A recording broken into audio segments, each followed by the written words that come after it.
I thank all our people and all repair teams who work around the clock to restore energy after Russian attacks. In every city and community, in difficult weather, you bring back electricity, heat, and water. This is very hard work, but it strengthens our country and supports our diplomacy. The situation in the energy system remains difficult, but we are doing everything to restore it as soon as possible. Last night alone, there were more than 200 attack drones. The regions hit were Sumy, Kyiv, Dnipro, Zaporizhia, Khmelnytsky, and Odessa. Dozens of people were injured, including a child. 2 people are confirmed dead. My condolences to their families. In total this week, Russia used more than 1,300 attack drones, about 1,050 guided aerial bombs, and 29 missiles of different types.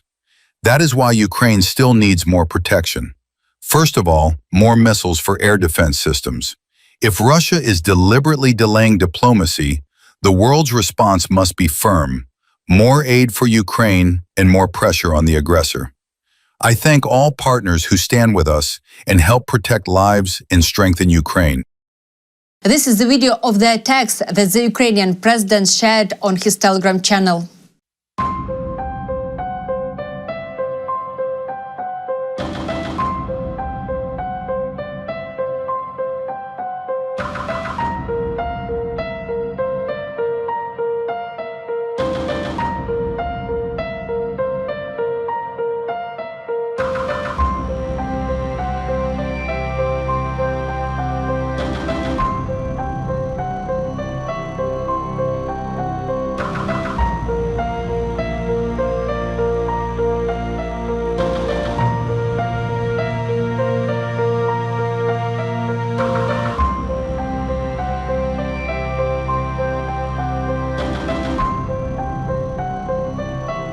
These January winter days for Ukrainians begin with multiple layers of clothing and unbearable cold air inside their homes. Light and heating come and go due to Russia's attacks on civilian infrastructure. The windows are almost completely covered with ice, and the apartment is at -2 degrees Celsius. This is the current situation in the capital. And here, flooding in an apartment caused by a burst pipe that couldn't withstand the frost. In total, 150,000 Kyiv residents could be left without heat until the end of winter due to pipe failures. And all of this is because the Russian terrorist Putin is trying to freeze us, trying to break the Ukrainian people and force them into surrender. But despite the extreme cold, despite missiles and drones, despite the lack of electricity, Ukrainians will not be broken. In these harsh conditions, we are forced to find unconventional ways to heat our homes. We create improvised fireplaces using whatever materials we have on hand, stacking bricks in a way that safely contains the heat and using candles as a source of warmth. These humble makeshift setups, modest as they may be, allow us to take the edge off the cold in our apartments. People are also constructing simple huts and shelters like these to stay much warmer at night.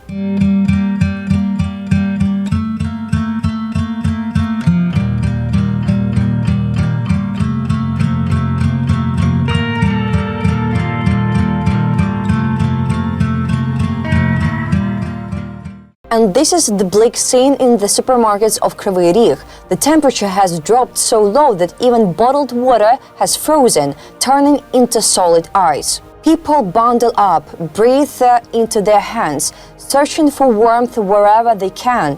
And at the same time, someone steps outside, notices the snow and begins to dance. Meanwhile, those who keep the country running face the cold head-on. Rescuers and energy workers labor around the clock. Our defenders spend freezing days and nights on their positions, standing watch in snow and sub-zero temperatures with almost no chance to rest or warm up, so that the country can keep living. Rising up is a choice Ukrainians make every day. We thank everyone in Ukraine who continues to rise, to live, to care, and to fight. We were promised darkness, cold, fear, panic, but in the end, people step into the courtyard, turn on music, gather together, and have a picnic. This is what one of Kyiv's resilience parties looks like.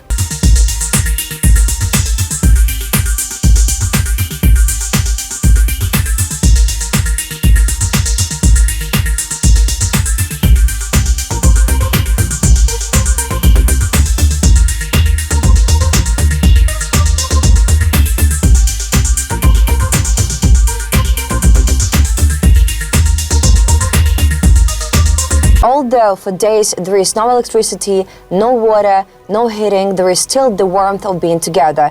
This is the scene in another residential complex in Kyiv.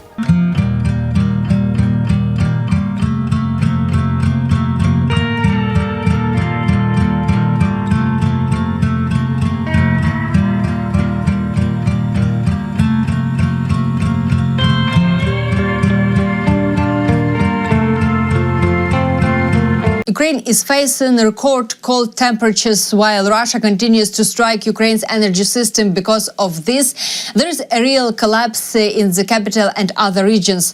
My name is Albina Pidhirnyak. I'll tell you more about how Ukraine is living under these conditions and what Russian propaganda is lying about. In Ukraine, people are making shelters for stray animals to keep them warm. Even with power and water outages, they help animals survive the cold winter. No one takes it. She is shivering from the cold. She is trembling a lot. Look! I can't. Warm white jacket. This is normal. We take it. Well, move on.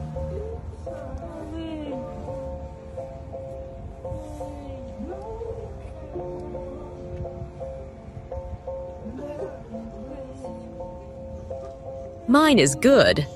You're warm in your nose. God, look, the other dogs also realized that it is more or less warm and suitable. In some areas of Kyiv, there is no electricity or heating. Because of these, pipes and radiators are breaking. Some apartments and stairways are freezing, and people often can't get plumbers in time.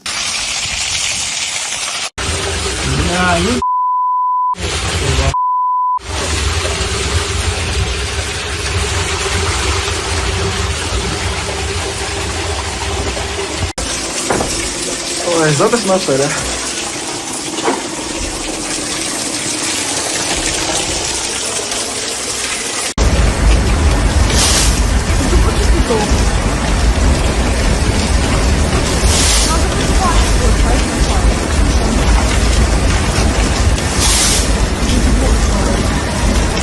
Ага,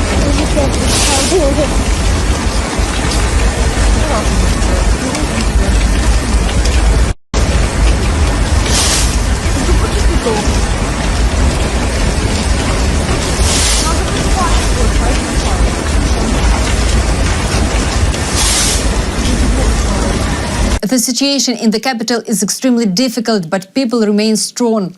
They come together and create their own resilience points. Some warm themselves near burnt Christmas trees, others dance to Serdyuchka's songs.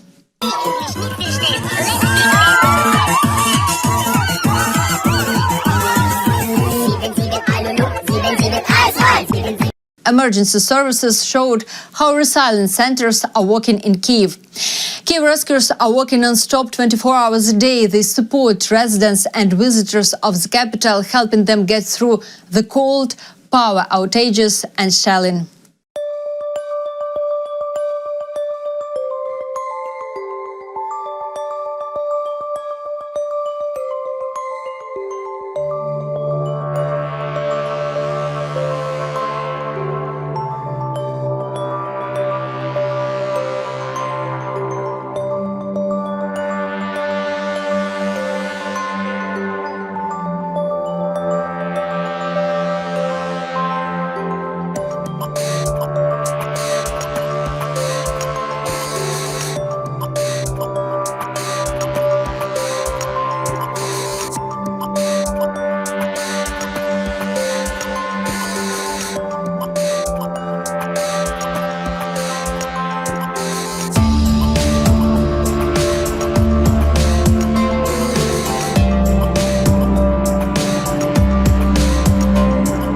Meanwhile, across Ukraine, points of resilience are appearing for our furry friends. Caring Ukrainians are feeding and repairing temporary shelters for animals to help them survive the bitter cold. Ukrainians with big hearts are rescuing stray animals. For example, TikTok user Daria Zirka posted a video showing her helping a stray dog. She bought the dog a warm sweater from a second-hand store for 79 hryvnias.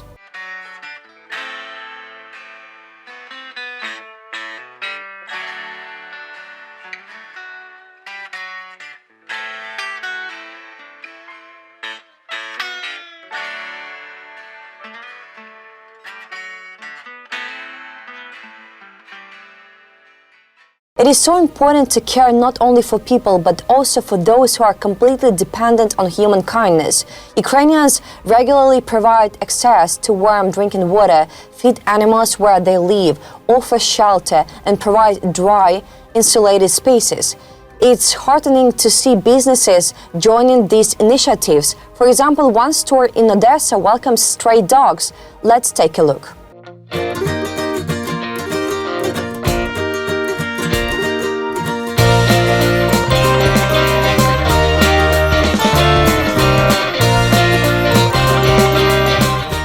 Everyone is standing together. Imagine frost, darkness, cold paws on ice, and suddenly someone opens the door, just like that. They offer a bowl of food, an old blanket, a few minutes of warmth. For us, it's everyday life. For them, it's rescue and hope. In moments like this, you realize the enormity of the Ukrainian heart. Humanity is found in ordinary people who don't turn away, who don't chase others off, who don't say, "It's not my problem." It's in those who see a living soul in a stray animal. May every such act return 100-fold, because the world depends on these small, quiet acts of kindness, and we can only hope that they multiply.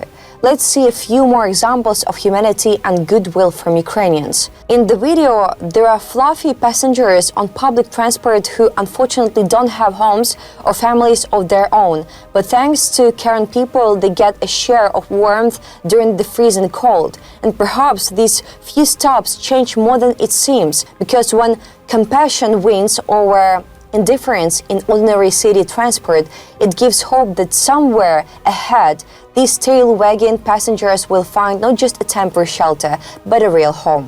To be honest, Ukraine is currently on the brink of a nuclear disaster. Russia could strike nuclear power plants. Serhiy Flesh, head of the Center for Radio Technologies, warns that the issue of missiles such as Iskander and Kinzhal, which have significant inaccuracy, poses a threat to nuclear power plants and could lead to catastrophic consequences. He emphasizes that Ukrainian's energy system currently relies heavily on nuclear power. In the event Russia attempts to cause a total blackout, these facilities could become a priority target. But we're holding strong. Despite the freezing cold, power and heating outages, destroyed infrastructure, and constant threats, Ukrainians do not give up. They find ways to stay warm, support one another, rescue stray animals, and build networks of help. It is precisely this ability to remain humane, unite, and keep the warmth of their hearts even in the harshest conditions that vividly demonstrates our resilience and determination in the face of any challenge. In the Dnipropetrovsk region, 6 people were injured in new Russian attacks. The shelling damaged civilian infrastructure in several towns. Russia also struck energy facilities in the Odessa region again. Overnight, the occupiers attacked the Kharkiv region as well. An enemy drone hit a private house, killing a 20-year-old woman. Rescuers showed video from the scene of the tragedy.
Russian forces continue shelling the Sumy region. Today, the cities of Sumy and Bilapilya were hit.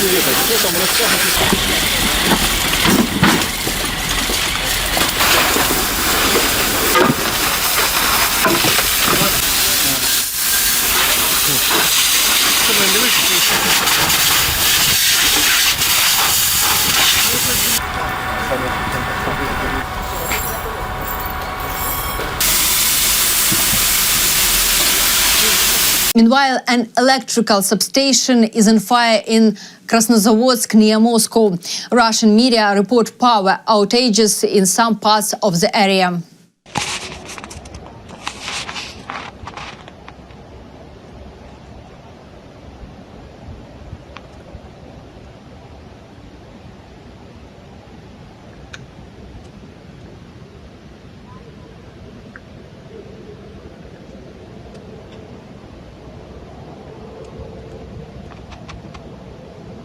Partisans from the Outages group damaged a key power substation in Bryansk. This substation is critically important for Russia and supplies electricity to key facilities in the area.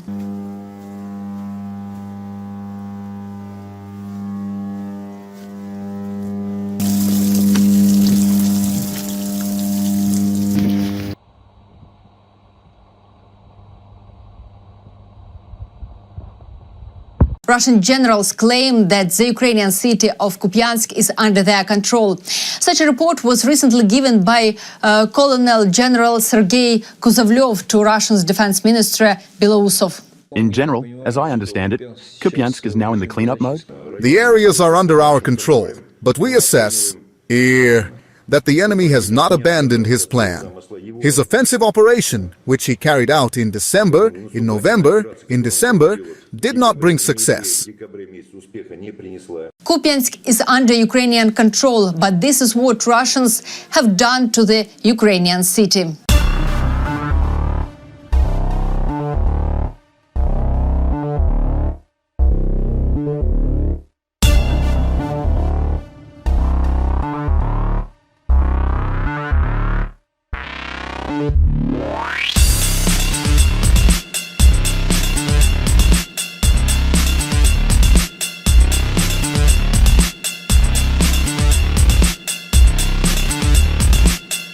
Take care of yourself from the Russian propaganda. Please like this video, press the button like under this video, leave your comment where you're watching us from.